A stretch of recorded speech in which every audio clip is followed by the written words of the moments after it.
ایک منٹ خالی میں دیکھ لوں. بسم اللہ الرحمن الرحیم. الحمد للہ رب العالمین والصلاة والسلام علی رسولہ الکریم وعلی آلہ وصحبہ اجمعین ومن تبعہم بإحسان إلی یوم الدین. اما بعد فإن اللہ سبحانہ وتعالی یقول فی کتابہ العزیز والفرقان الحمید فاعوذ باللہ السمیع العلیم من الشیطان الرجیم. انما یخشی اللہ من عبادہ العلماء. وقال تعالی فاسألوا أهل الذكر إن كنتم لا تعلمون. صدق الله العظيم.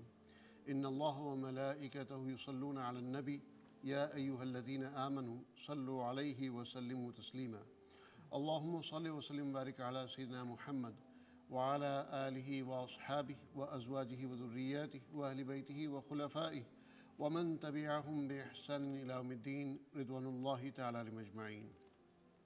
ناظرین اکرام، پیغام محرم پروگرام میں آپ کو خیر مقدم کہتے ہیں. ہم ان تمام دلوں پر دستک دینا چاہتے ہیں آج جو دل نور ہدایت کے لیے، علم و روشنی کے لیے جو ہے تیار ہیں، اپنے دلوں کی کھڑکی کھول کر کے بیٹھے ہیں. ہم ان دلوں کو سلام کرنا چاہتے ہیں جو امن اور سلامتی کا پیغام حاصل کرنے کے لیے، وصول کرنے کے لیے تیار ہیں. ناظرین اکرام، ماشاءاللہ ہماری خوش قسمتی ہے کہ اس وقت ہمارے ساتھ علماء حضرات کا، بلکہ مفتیان حضرات کا پینل ہے، اور اس میں خصوصی طور پر جو ہے تھوڑی دیر کے لیے صحیح لیکن ہمارے استاد ماشاءاللہ، اور میرے خاص استاد جن کے پاس میں نے کئی سال پڑھا ہے، جو ہے میرے بھی استاد مولوی ریان جو ہے، جو یہاں اقرا و اقرا پروگرام کرتے ہیں، ان کے بھی استاد حضرت مولانا سمیر الدین قاسمی صاحب بھی موجود ہیں. تھوڑی دیر میں ان کی طرف آتے ہیں ماشاءاللہ. ان کے ساتھ جو ہے ماشاءاللہ یہاں پر مفتی عمران صاحب میرے جو ہے دوسرے فار اینڈ پر جو ہے بیٹھے ہیں. لیسٹر سے ماشاءاللہ مفتی عمران صاحب ہیں جنہوں نے دارالافتاء کا بھی سلسلہ شروع کرنے کا تہیہ کیا ہے ماشاءاللہ، اور یہ بہت سے لوگوں کے خط و کتابت کے ذریعے، ای میل کے ذریعے جو بھی ہے سوالات کے جوابات بھی دیں گے انشاءاللہ. ساتھ میں حضرت مفتی عبدالمنتقم صاحب بھی موجود ہیں جو بذات خود اب اور زیادہ اشد ضرورت محسوس کر رہے ہیں دارالافتاء کی اور دارالقضاء کی جو ہے ماشاءاللہ. اور ساتھ میں مفتی یوسف ڈنکا صاحب موجود ہیں، قرآن مسجد کے امام جو ہے اس کونے پر، جو کہ آلریڈی دارالقضاء اور دارالافتاء کے اوپر کام کر رہے ہیں. تو دارالقضاء پہ بھی کام کر رہے ہیں. مثلاً جو شرعی مسائل ہیں، جو طلاق کے مسائل ہیں، طلاق کا جو ہے خلا کے مسائل ہیں، اس کے اوپر جو ہے ماشاءاللہ وہ کر رہے ہیں. حضرت مولانا سمیر الدین قاسمی صاحب ہمارے ساتھ موجود ہیں جو ہمارے ماشاءاللہ استاد بھی ہیں، اور محسن تو میں نہیں کہوں گا اس لیے کہ محسن تو ڈانٹتا نہیں ہے کبھی جو ہے، لیکن مربی ہیں جو ہے، ہمارے شیخ ہیں، مربی ہیں، اور ماشاءاللہ تربیت کرتے ہیں اچھی جو ہے. اللہ سبحانہ وتعالی جزائے خیر عطا فرمائے.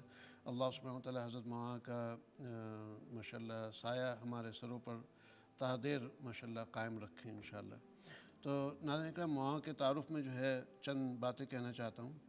سب سے پہلے تو ہم نے حضرت مولانا کے پاس جو ہے فقہ کی اور منطق فلسفہ کی اور ادب کی اور جو ہے عقیدے کی کتابیں پڑھی ہیں جو ہے، اور ماشاءاللہ اس وقت حضرت مولانا نئے برطانیہ آئے تھے، اور اس کے بعد جو ہے پھر مولانا نے علیحدگی اختیار کی، اور وہ کتابیں جو طلبہ پڑھتے ہیں، جو ان کو سمجھنے میں مشکلات ہوتی ہیں، اس کو آسان زبان میں سمجھانا شروع کیا، یعنی اس کی شرح لکھنی شروع کی.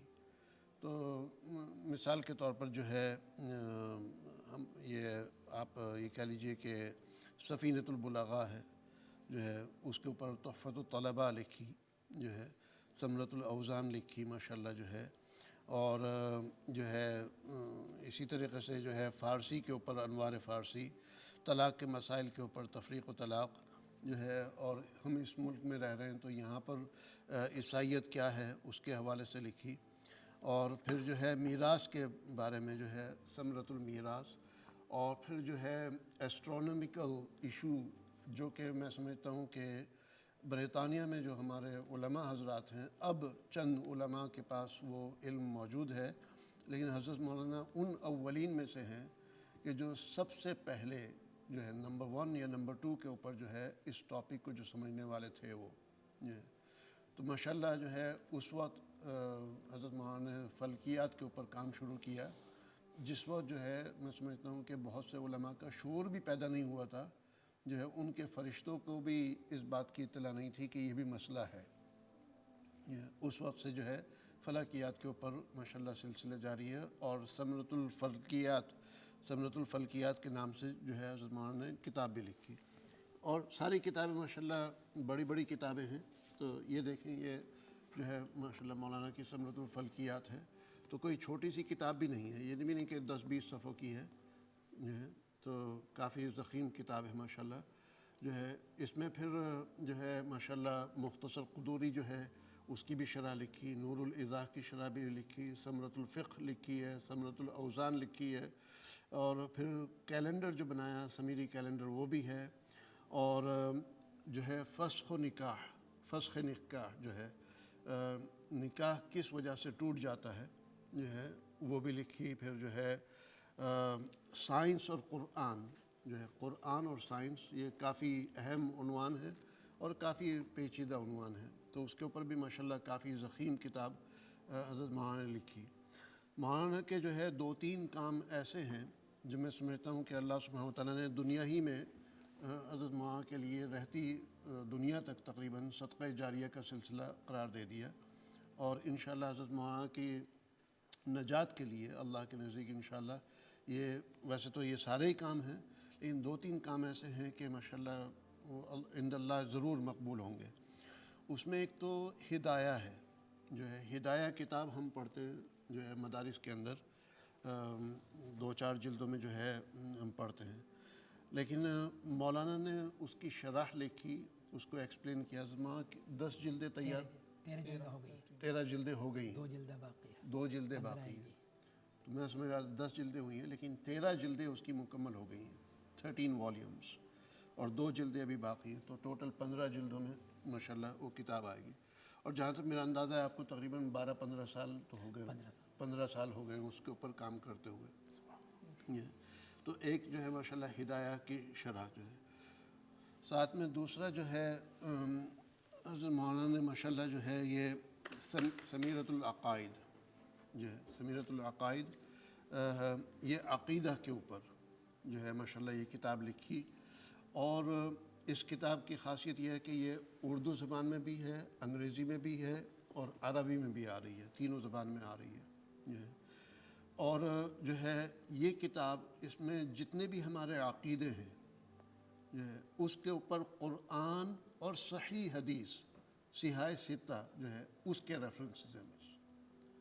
تو جو ہے حضرت مولانا نے جو ہے فرق بتایا کہ بہت سی جگہ جو ہے ہمارے سامنے حدیث آتی ہے لیکن وہ حدیث نہیں ہے، وہ قول صحابی ہے جو ہے۔ مثلا پڑھتے ہیں قال طلحۃ بن زبیر، جو ہے طلحہ ابن زبیر نے جو ہے یہ کہا، تو اگر وہ رسول اللہ صلی اللہ علیہ وسلم سے ریفر نہیں کر رہے تو وہ صحابی کا قول ہے، تو قول صحابی میں اور قول رسول میں فرق ہے۔ اسی طرح قول تابعی اور قول رسول میں فرق ہے۔ تو حدیث صحیح معنوں میں وہ ہے جو رسول اکرم صلی اللہ علیہ وسلم سے ہم تک پہنچے، عملاً قولاً فعلاً، جس طریقے سے بھی جو ہے۔ تو ماشاءاللہ تو ثمرۃ العقائد میں جو ہے حضرت نے قرآنی آیات کے ذریعے اور صحیح احادیث کے ذریعے ماشاءاللہ جو خدمت کی ہے یہ بہت زبردست ہے۔ یہ کتابوں کی لسٹ میں نے اس لیے پڑھ کے نہیں بتائی کہ کوئی میں یہاں ایڈورٹائزمنٹ کر رہا ہوں، یا یہ بھی نہیں ہے کہ ہم یہ کتابیں بیچ رہے ہیں، وہ بھی بات نہیں ہے، ہمارے پاس اسٹاک ہی نہیں ہے، مولانا کے پاس بھی اس وقت اسٹاک نہیں ہے۔ یہ اس لیے بتایا تاکہ مولانا کا جو ہے ہمارے جو استاد ہیں ان کا مقام آپ کے سامنے کچھ آئے جو ہے، خصوصاً علماء حضرات کے سامنے تھوڑا سا جو ہے یہ باتیں آئیں۔ حضرت مولانا کو اکثر علماء صرف جانتے ہیں فلکیات کے بارے میں، چاند کے مسئلے کے اوپر، لیکن چاند کا مسئلہ وہ ایک مائنر ایکٹیویٹی کا حصہ ہے مولانا کا۔ مولانا ماشاءاللہ ہمارے لیے، پوری امت کے لیے، ہم سب کے لیے، چاہے میں سمجھتا ہوں کہ جیسے بادل کا فیض ہر ایک کے لیے ہوتا ہے، تو چاہے وہ مولانا کی عزت کرتے ہیں یا نہیں کرتے، جو بھی ہیں جو ہے، ہر ایک کے لیے ماشاءاللہ مولانا نے جو کام کیا وہ سب کو فائدہ پہنچائے گا انشاءاللہ۔ تو مولانا یہ جو ہے ثمرۃ العقائد، یہ آپ کے ذہن میں کیسے آیا ہے اس کے اوپر کام کرنے میں؟ شرح قائد میں پڑھا رہا تھا جی تو بہت پیچیدہ تھا، اور دلیل عقلی صرف اس میں شرح قائد میں ہے۔ دلیل عقلی کا مطلب؟ دلیل عقلی سے کہ لفظی بحث یا حیلہ صورت جسمیہ سے عقیدہ ثابت کیا انہوں نے، جزء الادلہ یتجزا سے انہوں نے ثابت کیا ہے۔ آیت اور حدیث انہوں نے نہیں لایا، آخر میں 70 صفحے کے بعد 2-3 آیتیں لائے وہ، یا 2-3 حدیثیں لائے شرح قائد میں، بہت پیچیدہ ہے وہ۔ تو میرے ذہن میں یہ آیا کہ عقیدہ تو اس کو کہتے ہیں جس کے ہر عقیدے کے لیے آیت ہو، نص قطعی، یا ہر عقیدے کے لیے حدیث ہو، قال رسول اللہ صلی اللہ علیہ وسلم، اور وہ بھی صحیح ستہ سے ہو، بس قول صحابی قول تابعی نہ۔ یہ میرے ذہن میں ایک بات آئی، پھر میں نے شروع کیا، تو الحمدللہ یہ کتاب آپ دیکھ رہے ہیں ثمرۃ العقائد، یہ آ گئی، اس میں 350 عقیدے ہیں، 350، اور ہر عقیدے کے لیے تقریباً 10 آیت 10 حدیث، 10 آیت 10 حدیث، یہ۔ اور عقیدہ اس میں وہ ہے جس کی روزانے کی ضرورت پڑتی ہے، روزانے کی، جو معرکۃ العرب بحث پچھلے زمانے وہ بھی، لیکن ابھی جیسے کہ آپ کو ضرورت پڑے گی پیری مریدی کی، کہ کون سا پیر مریدی سے فائدہ ہوتا ہے، تعویذ گنڈے کی، اس کی کتنی قسمیں ہیں، کون سی قسم نبی کریم نے اجازت دی ہے، کس تعویذ سے کیا فائدہ ہوتا ہے، جنات کی کتنے قسمیں ہیں، یہ۔ اور اہل بیت کیا ہے، اہل بیت کے کتنے آیتیں ہیں، صرف اہل بیت کے لیے میں نے 43 حدیثیں اور 7 آیتیں لایا ہوں، اہل بیت، صحابہ اور اہل بیت کے لیے، اہل بیت کے لیے 43 حدیثیں، جی 43 حدیث، 7 آیتیں لایا ہوں، سبحان اللہ۔ اور صرف حدیث آیا ہے، کیونکہ لوگ عام طور پر صحابہ کے عظمت سے ناواقف ہیں، اہل بیت کے عظمت سے ناواقف ہیں، اور جب دلیل بھی کرتے ہیں تو ادھر سے کرتے ہیں۔ میں نے اتنی صرف اہل بیت کے لیے، محرم کا مہینہ چل رہا ہے نا، اہل بیت اور صحابہ کے لیے اتنی حدیثیں، 43 حدیث اور 7 آیتیں لایا ہوں، اور حدیث صحیح ستہ کی ہے، تو یہ ایک بہت بڑا کام تھا۔ اس میں الحمدللہ ہمارے شیعہ حضرات کے لیے بھی فائدہ مند ہے، اور بھی پوری امت کے لیے فائدے کی چیز ہے، تو یہ بھی ہے۔ اس طرح خلافت پر بحث کی، اور تو بہت ساری چیزیں ہیں، قیامت پر بحث کی، مسلمان کب مرتد ہوتا ہے، یہ خاص بحث ہے، مسلمان مرتد کب ہوتا ہے، کب اس کو سزا دی جائے گی، اور اس کو سزا کیا دی جائے گی، کب گستاخ رسول بنتا ہے۔ گستاخ رسول بہت بڑا مسئلہ ہے پوری دنیا کے اندر۔ مسلمان کب مسلمان بنتا ہے، کن کن چیزوں سے انکار، 6 چیزوں سے انکار کرنے کے بعد وہ کافر بنے گا۔ پھر کافر کی سزا قتل کرنا ہے، ہر آدمی قتل کرے گا کہ صرف قاضی قتل کرے گا، پھر 3 دن کی مہلت دے گا۔ یہ وہ بحثیں ہیں جس کی پوری دنیا کے اندر اس وقت ضرورت ہے۔ گستاخ رسول تو ایک مسئلہ بنا ہوا ہے، وہ میں نے کیا۔ تو یہ ایسی بحث ہے، بہت لمبی چوڑی بحث ہے، اس میں ثواب کس چیز سے ملتا ہے یا نہیں ملتا ہے، کتنی قسمیں ہیں ثواب ملنے کی۔ یہ واٹس اپ اگر آپ آگے 11 لوگوں کو فارورڈ کریں گے تو آپ کو ثواب ملے گا؟ ہاں انشاءاللہ۔ اس طریقے نہیں یہ نہیں ہے، ثواب کی کتنی قسمیں ہیں، یعنی پڑھ کر کے ثواب، قرآن شریف پڑھ کر کے ثواب، اس کے لیے آیت حدیث لایا ہے۔ صدقہ کر کے ثواب، اس کے لیے آیت حدیث لایا ہے۔ یا آپ جو ہے بدنی ثواب، حج کر کے ثواب، اس کے لیے ساری آیت حدیث لایا ہے۔ انہوں سے بعض حضرات انکار کرتے ہیں، اصالہ ثواب کا مسئلہ ہے، اصالہ ثواب کا مسئلہ۔ اچھا میت پر ہم پڑھیں قرآن شریف یا نہ پڑھیں، یہ سارا ترمذی کا حدیث لایا میں نے کہ کہاں پڑھنا ہے، کہاں نہیں پڑھنا ہے، کتنا پڑھنا ہے۔ قبرستان جائیں تو ہم آگے پڑھیں، پائتانہ میں پڑھیں کہ سرانہ میں پڑھیں، اور ہے تو اس پر حدیث ہے کہ قول صحابی قول تابعی ہے، اس پر صرف قول صحابی ہے، ایک صحابی، صرف ایک صحابی کا قول ہے، اور وہ انہوں نے اپنے بیٹے کو نصیحت کی تھی کہ میرا جا کر کے جب میں انتقال کر جاؤں تو قبر پر جا کے پڑھنا، ایک ہے۔ اب یہ چیزیں ایسی چیزیں کہ لوگوں کو پتہ نہیں ہے، یہ سارا اس کتاب میں الحمدللہ لایا ہوں، 350 عقیدے، تو ضرورت کی جتنی چیزیں ہیں وہ لایا، الحمدللہ۔ اور جس کی ضرورت نہیں تھی اس کو میں نے کینسل کر دیا۔ جس کی ضرورت آج نہیں ہے، بلا وجہ کی باتیں ہیں، اور مثبت انداز میں لایا، اس پر کسی پر طنز نہیں، کسی پر اشارتاً کنایتاً طنز نہیں، مثبت، صرف سب اس کو استعمال کرے۔